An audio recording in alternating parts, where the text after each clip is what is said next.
Hi everyone, hope you're doing well today. We will review chapter 13, Comprehensive Program Design, and it begins on page 354 of your textbook.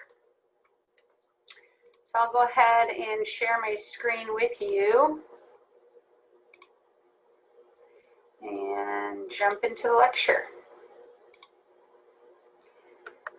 So now we're getting into the fun part of this course where we're actually talking about how do we create a program that is effective for our client. And these clients can be general population, athletes, kids, people with chronic disease, elderly, it runs the gamut. So our main goals are to help prevent disease and ultimately improve fitness and performance. We're looking for well-rounded programs, which include a warm-up, a conditioning phase, a cool down, and also flexibility. And then we can talk about how to advance your programs to include skill-related components and or neuromotor training. So we have physiological benefits as well as psychological benefits of an exercise program. And we'll see a list of physiological beginning here on the slide.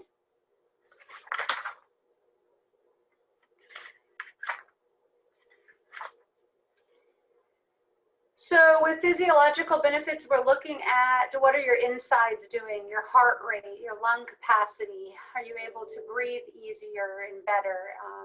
Is your heart rate at rest lower than it was before due to adding in physical activity? You'll see a reduction in coronary artery disease risk factors such as high blood pressure, hypertension, as well as decreased morbidity and mortality. With fitness, the bones and insides become stronger, which means a decreased risk for falls, which is especially important in your older population or those who have balance issues.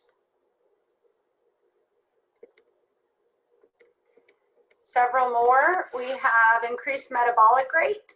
Okay, so your body's metabolism and its way that it produces and uses energy, as well as improved bone health, weight loss, and reduced obesity.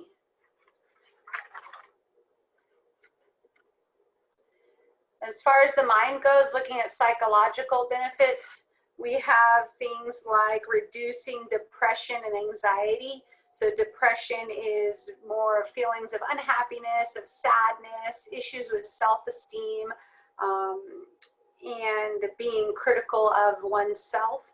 And then you look at anxiety, which is worrying about the future.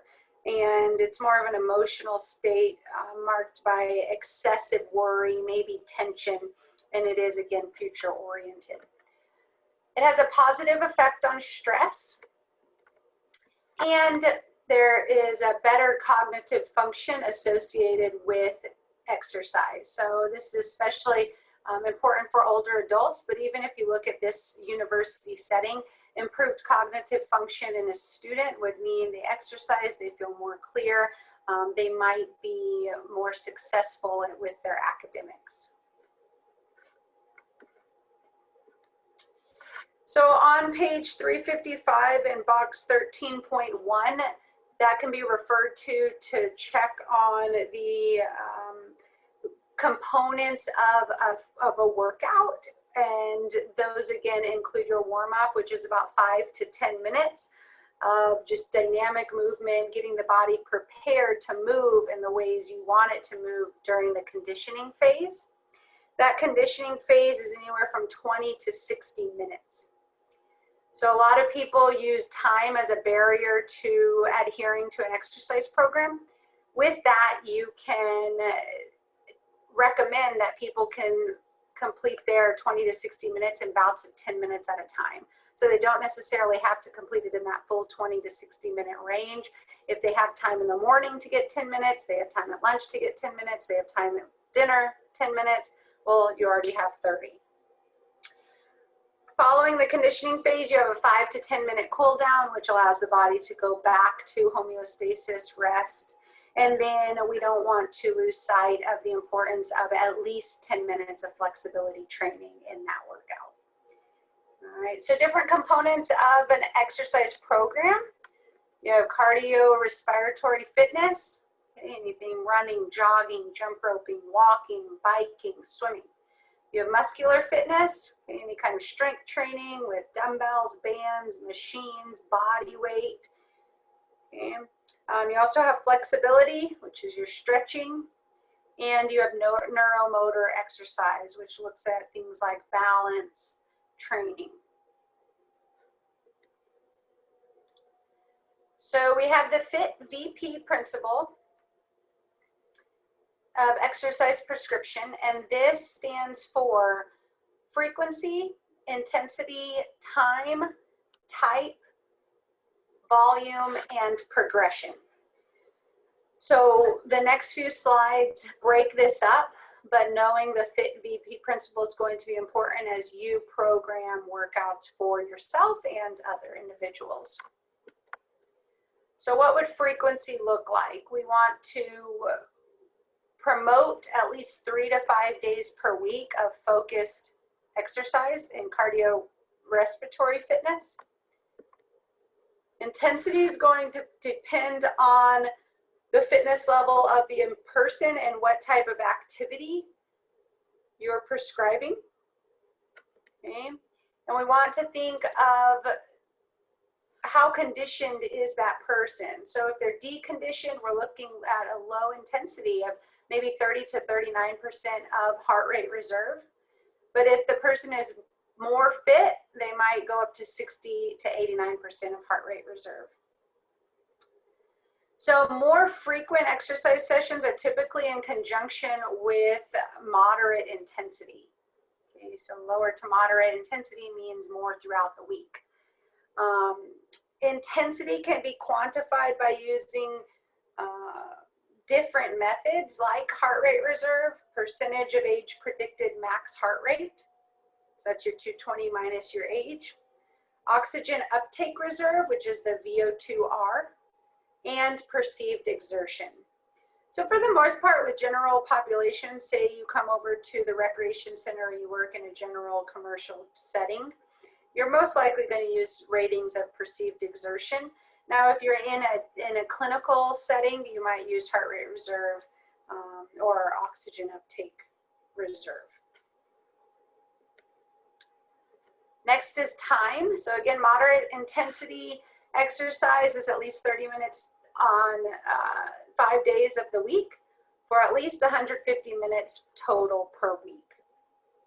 Vigorous intensity, at least 20 to 25 minutes on at least 3 days a week. So you can have less time but higher intensity. Again, intensity is going to be relative to each person.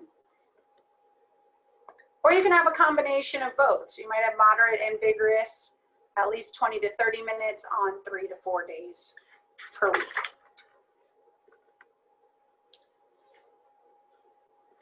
As we look at type, that's also what is the mode of exercise. So again, we want to look at using large muscle groups. And here's a list of different ways to achieve that. Volume should be used to estimate the total overall energy expenditure for an exercise prescription.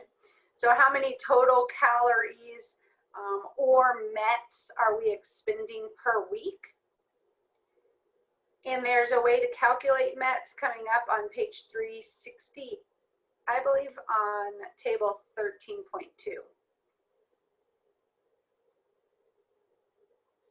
So it's recommended volume that's consistently associated with lower heart rates, or lower rates of disease, and premature mortality. The amount that's recommended is at least 500 to 1,000 METs per minute per week, or 1,000 kcals per week. And that's a moderate physical activity. So of course you got to think of where is your client in relation to fitness level. And if they're deconditioned, that amount of kcals per week might be lower. You might not have them exercising as much in the beginning. On the other hand, with weight management goals, they might need more in order to burn more calories throughout the day and during their workouts.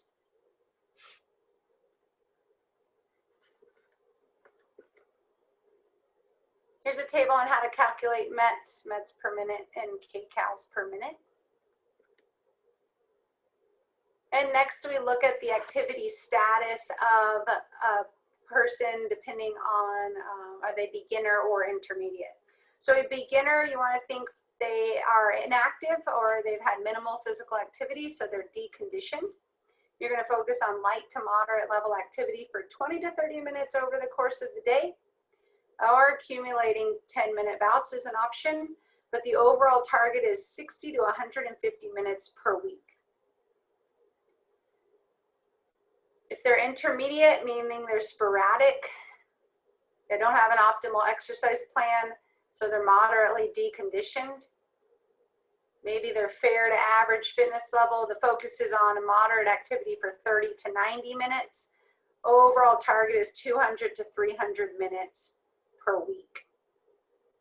Now, say they're a regular exerciser, you can have them do moderate to vigorous exercise, 30 to 60 minutes per day, overall 200 to 300 per week of moderate, or 100 to 150 of vigorous, but you can also have a combination of both.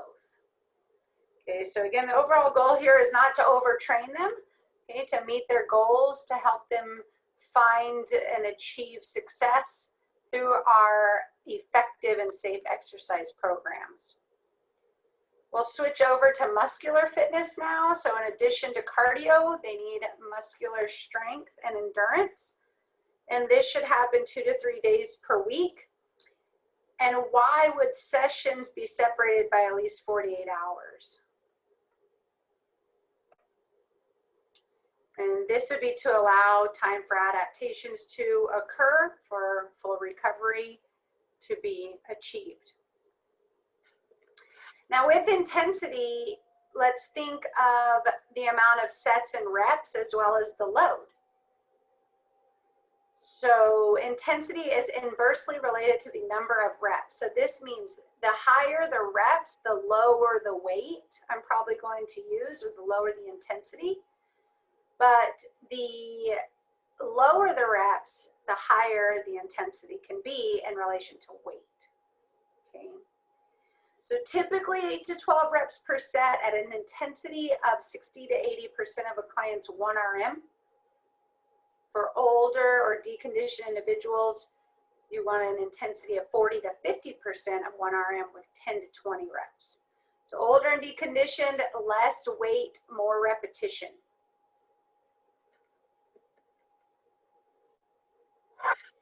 Looking at time, this is going to vary by the program. So you might do a whole body program or a split program targeting different muscle groups on separate days. A lot of this depends on the client's availability as well as their goals. And also how many days a week do they want to actually train? How much will they adhere to? So we're typically including 2 to 4 sets of muscular fitness work with rest intervals of 2 to 3 minutes between sets. And those long rest intervals are just going to promote recovery as well as increase their performance during their working sets. So hopefully you'll get a better range of motion. Hopefully you'll get better performance out of those working sets because you've allowed rest. And the type could include anything from free weights, body weight, machines, bands, TRX. There's lots of different ways to achieve muscular fitness. Volume, so this is how much should be prescribed. So muscle groups should be trained from anywhere from 2 to 4 sets. This can be the same exercise or a combination of exercise affecting the same muscle groups. So you might do all pull-ups for back, or you might do a combination of pull-ups and bent over back row. Progression, ways to progress these workouts could be to increase the resistance, of course with good form and range of motion, increase the number of reps, increase the number of sets, and increase the frequency.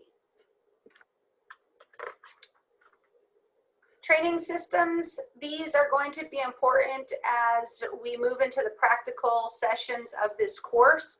So on your rubric, you're going to see an area for training systems where you'll have to express and record what type of training system you would use with this client for this exercise that you choose.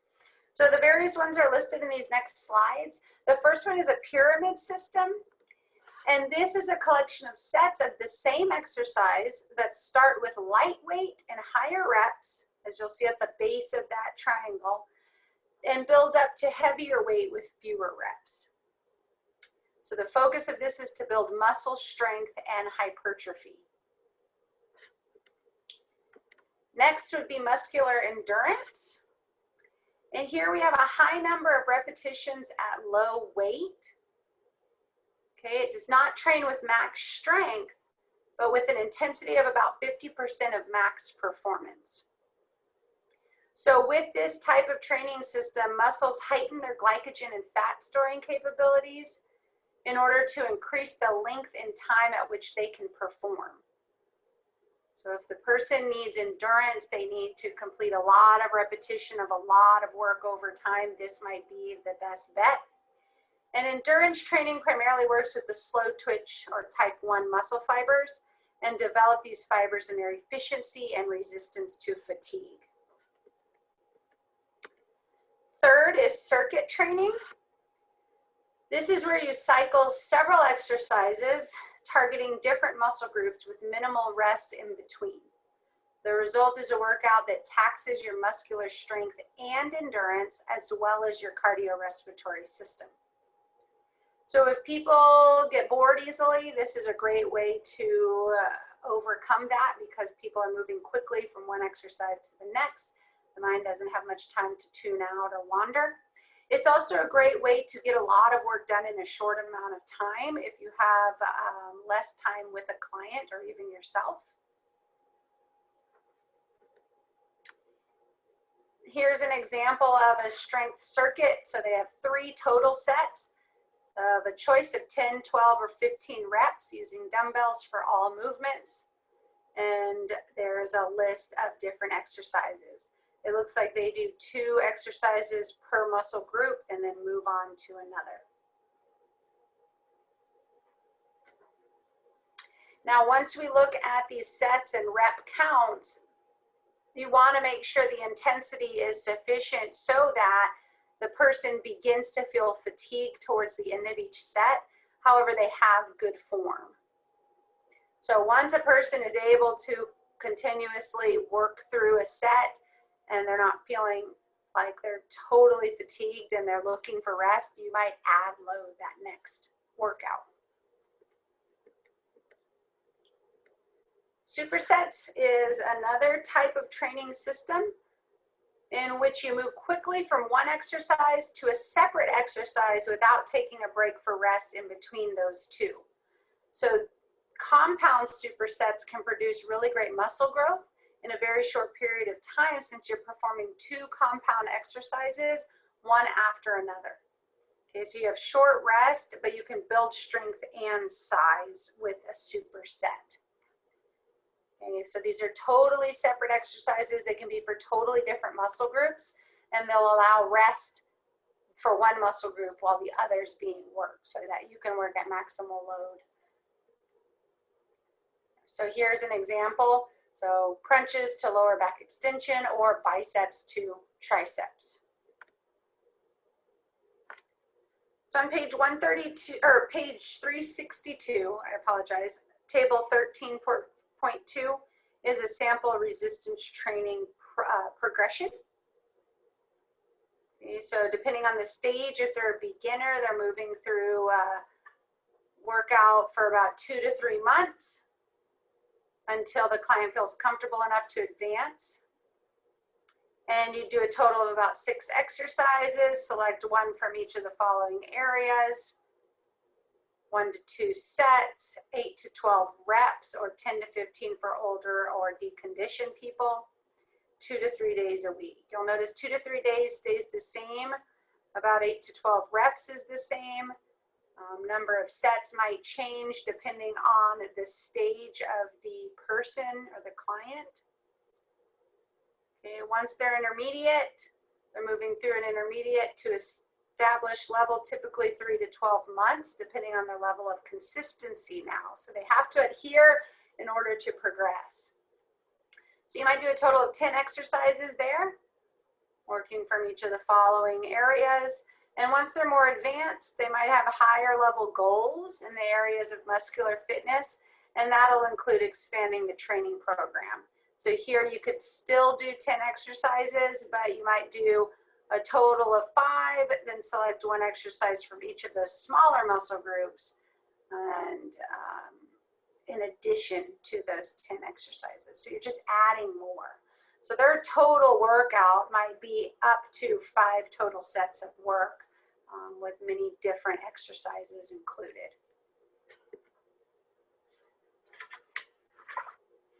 Page 364 gives you an example of resistance training exercises for major body areas. These will be helpful as you go into the practical portion of this class that begins on Thursday.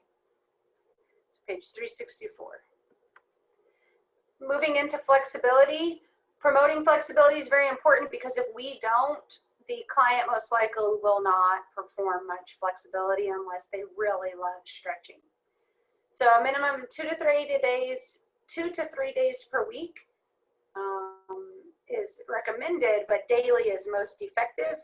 And the intensity that we should push flexibility is just to a range of motion where they feel mild tightness. So there should be no pain as we are stretching with our clients.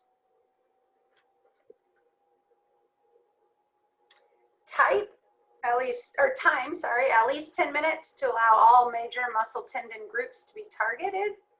And the type can be static, where you're just holding positions.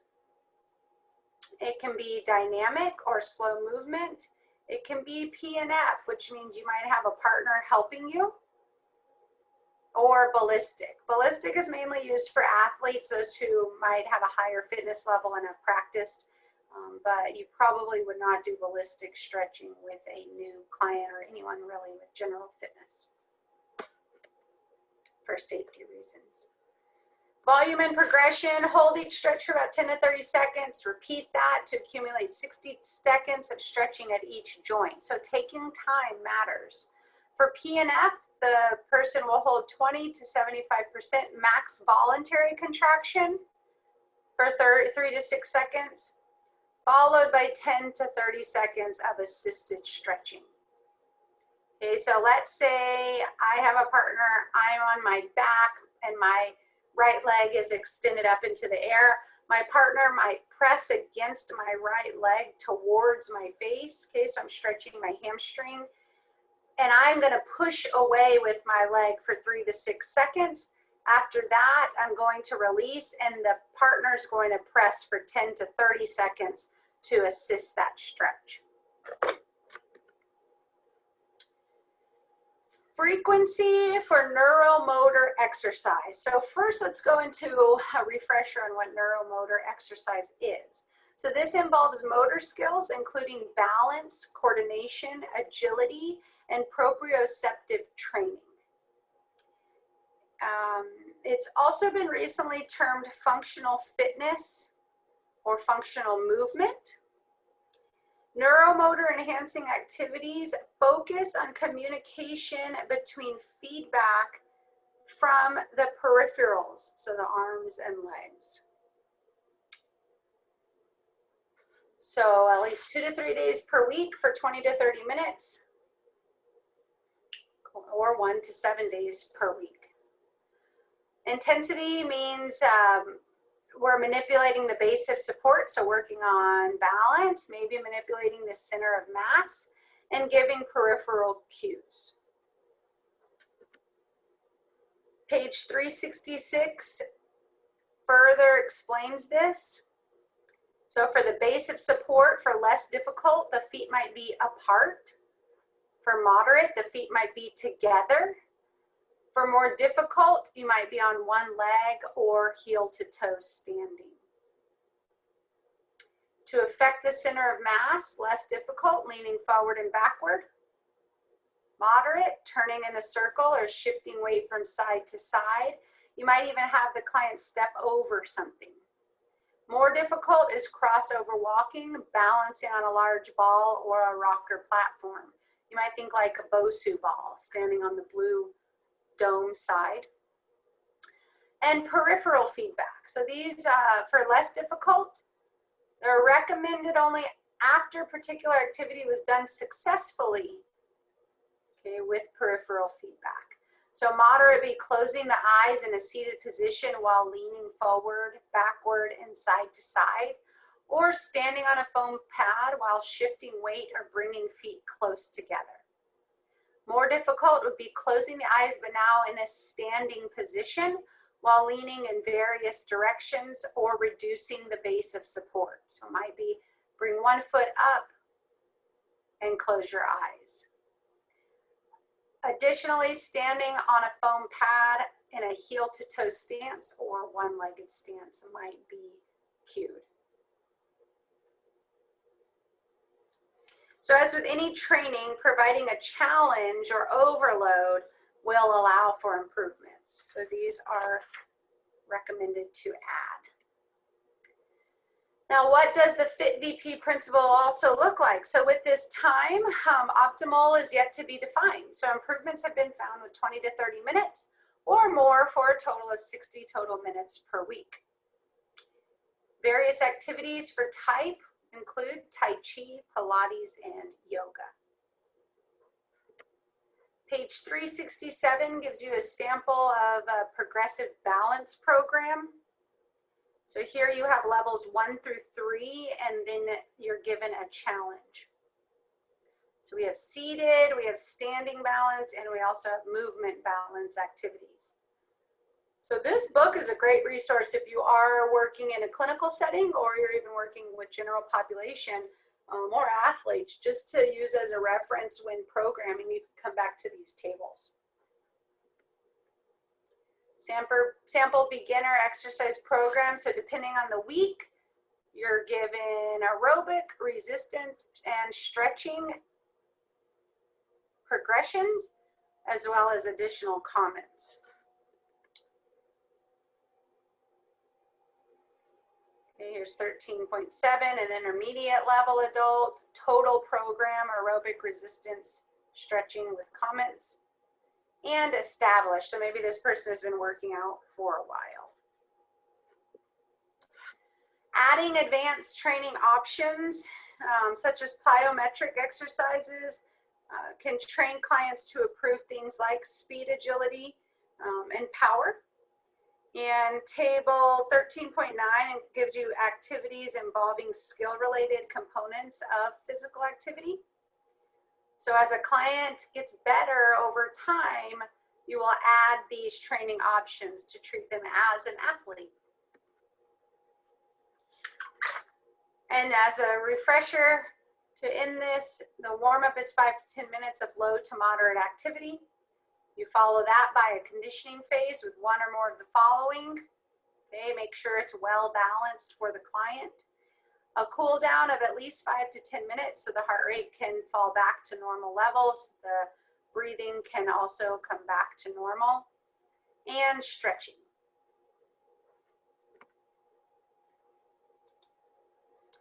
And that is it for chapter 13.